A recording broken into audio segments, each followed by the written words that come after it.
And therefore, where you are seated today, understand the consequence of your being here. Our nation, Kenya, today depends to a very large extent on this team that is seated here. It is not easy to put together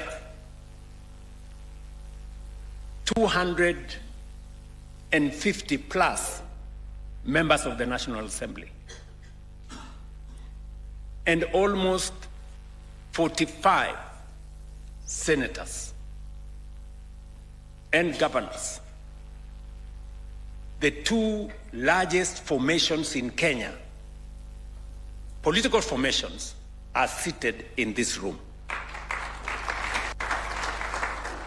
And therefore, the future of our nation is dependent on the decisions that we make in this meeting.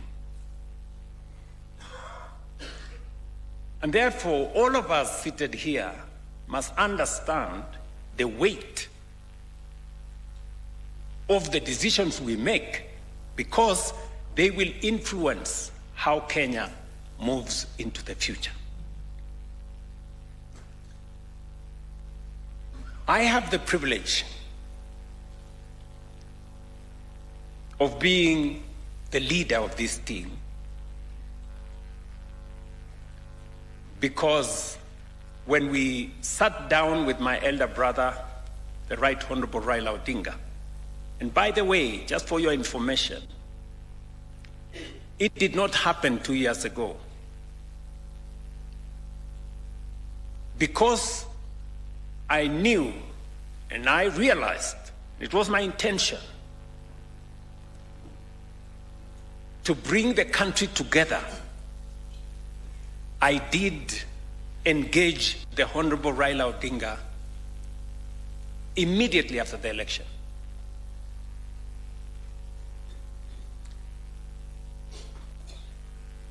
With a view of minimizing the differences, the rough edges, because ultimately we are citizens of one nation, irrespective of our political persuasions. Yes, we must compete. Yes, we must have different points of view. But bottom line is that we belong to one nation. And if Kenya succeeds, we succeed irrespective of our political sides. If Kenya does not succeed, it doesn't succeed for all of us. And therefore, whatever it is, whatever different points of view that we have, ultimately, we must have it at the back of our minds that we have a nation to look after. And every leader, irrespective of the sides that you belong to, must understand that the well-being of the Kenyan people, the destiny of our nation, is dependent on us as leaders as we take the country forward. So, we went to compete. And if you look at our manifesto as Kenya Kwanza, and you look at the manifesto of the then Azimio, you will find that there are areas of convergence. There are areas that for a very long time, all of us, as the people of Kenya, have always wanted to achieve, albeit using different means. And it is the reason why I did ask the Kenya Kwanza team, and I know they are sitting here and they remember. And I told them then, and I will tell this team today, that the challenge is not so much that we have won the elections. It is not even that we have a manifesto upon which we had discussed in many fora with the people of Kenya. The challenge is if we have the courage and the mettle to implement the manifesto and the commitment we made to the people of Kenya. And I want to stand here proudly to say to the Kenya Kwanza team, I am very, very proud of you. Very, very proud. Yes. I know I took many of you through very difficult decision-making journeys. Yes. You remember the difficult meetings we had on housing, the difficult meetings we had on implementing health, on making sure that we have a new formula to fund our education, and on all the other issues. And I remember telling you then that it is not necessary to be popular all the time. The Bible says there's a time for everything.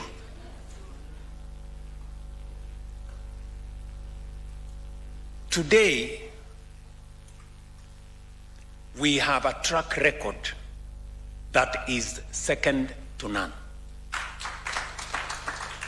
Yes. And I must say this of our friends and brothers in ODM.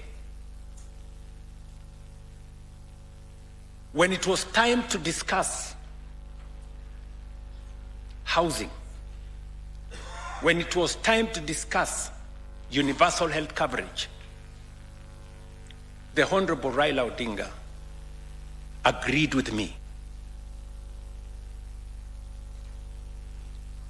And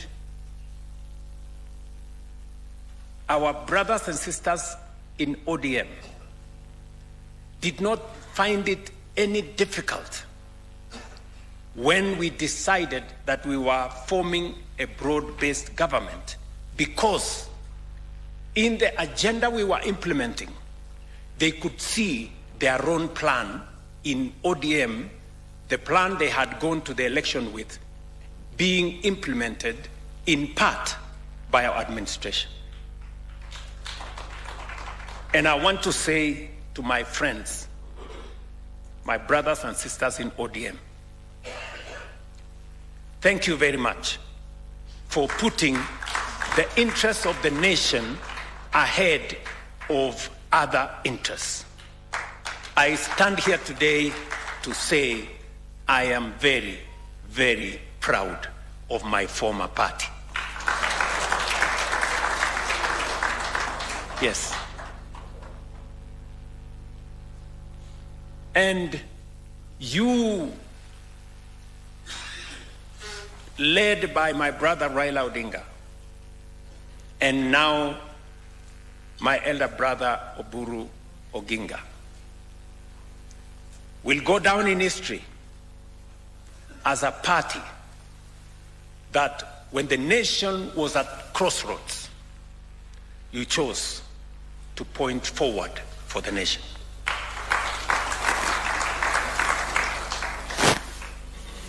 And that is why this meeting is very consequential. Because we bring a hybrid of ideas. We converge the plan that was in Azimio, broadly, largely carried by ODM, and converge it with the plan of Kenya Kwanza.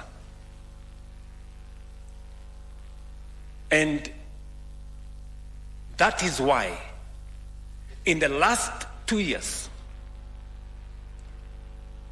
the program of implementing what we wanted for Kenya has picked up pace.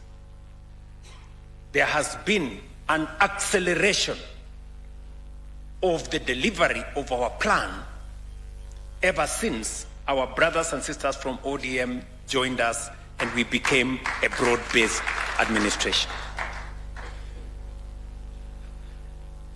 And that is why in this meeting,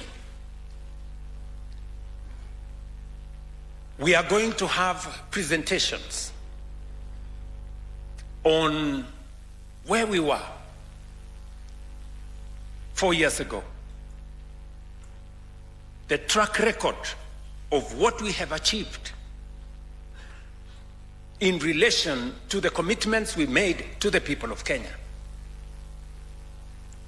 And we are also going to agree together on not just what we have achieved, but what is achievable and what we can do together in the next 1 year, and by God's grace, in the next 5 years and into the future.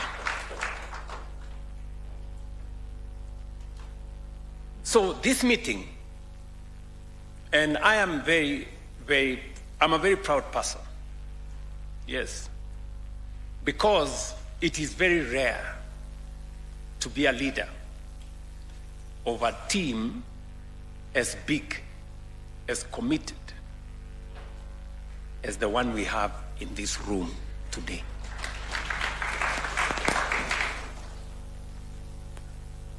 Listen, guys. The other side is in chaos. I don't have to say that. I don't have to explain.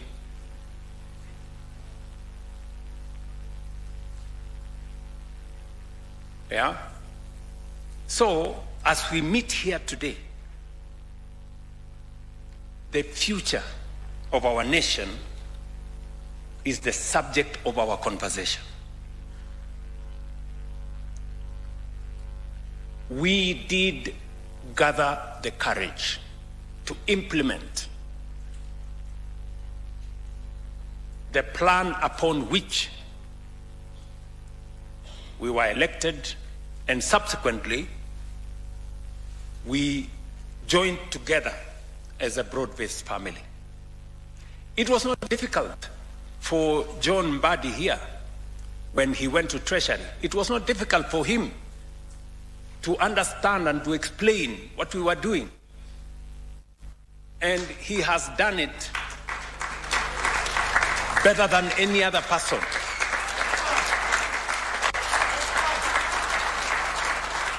I mean, let us give credit where it's due. Honestly. You know, we have had 2 CSs in this administration at the National Treasury, right? You all agree, either by virtue of him being a former member of parliament, either because he understands the nuances of politics and public engagement.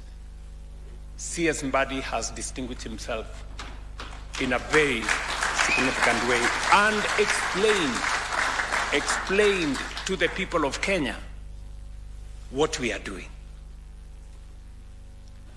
And so has every CS. I must congratulate all of them.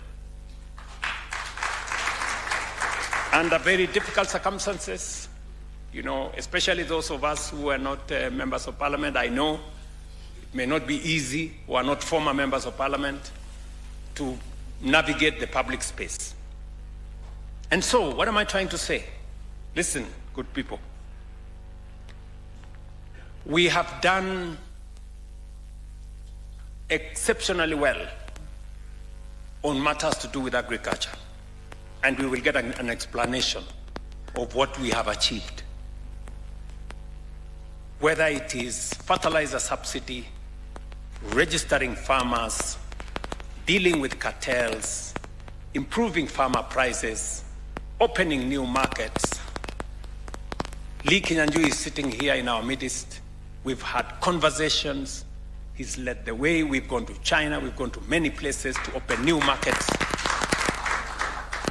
We can proudly speak about our track record on matters agriculture, and farmers and pastoralists will be our witnesses. We have transformed the education space. All the challenges that were there, challenges with CBC, challenges with funding model, challenges with shortage of teachers, challenges with shortage of learning spaces in classrooms, we can proudly face the nation today and say we have done what was required of us. More learning spaces, more teachers, a proper competence-based structure now, and a new funding model that is saving our universities and making sure that all students are in class. We have done what we have always wanted to do as a nation on universal health coverage. Whether it is the numbers of citizens that are enrolled, the numbers of citizens that are treated, the amounts of money we have paid to hospital facilities. My good friends, governors are here in our midst. They will bear witness that health facilities in very remote places, today they receive money from Social Health Authority, and money they have never seen in years. They've never seen that kind of money. And we are improving the whole of that space. We have done whatever we needed to do on our commitment on savings.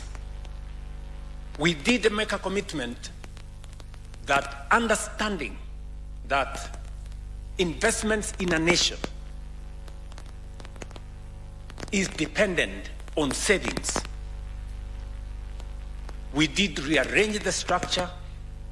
The nation, Kenya, today, we can proudly say, in the last 3 years, we have raised our savings in the National Social Security Fund from 312 billion shillings, today 680 billion shillings, and by June next year, at our National Social Security Fund, we will have reached the target of 1 trillion Kenya shillings. That is how you build a solid base for a nation. We have done what we needed to do in trying to expand opportunity, whether it is in the economic space, whether it is in making credit affordable, lifting many people who had been blacklisted in credit rating agencies or bureaus. We've lifted 7 million people from CRB. We've made more people access credit. Interest rates have come down. Exchange rates have come down. Our dollar reserves have gone up. Inflation has come down. We can proudly stand before the nation and say we have moved the needle in the right direction. We can speak about many other aspects. Housing that has been a challenge to us, how to create jobs.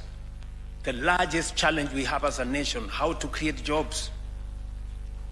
We can speak proudly about the jobs we have created in housing, the jobs we have created in export of what we are calling overseas employment, what we have done on the digital space, and all the other things that we have done together. And that is why we've come here, so that we can first look at our track record.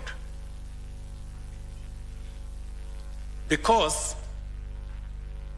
listen, friends, we are going to an election.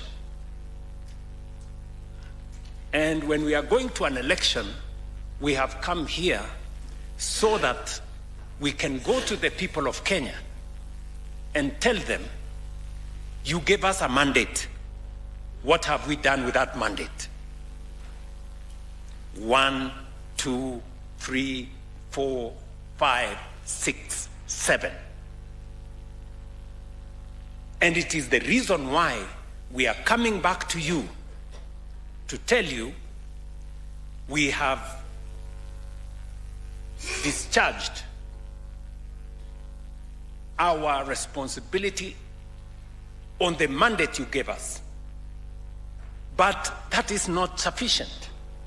We have another plan going into the future.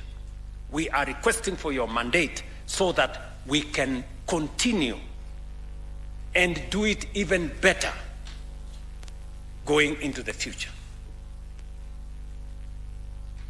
We did it when we were not so big a team.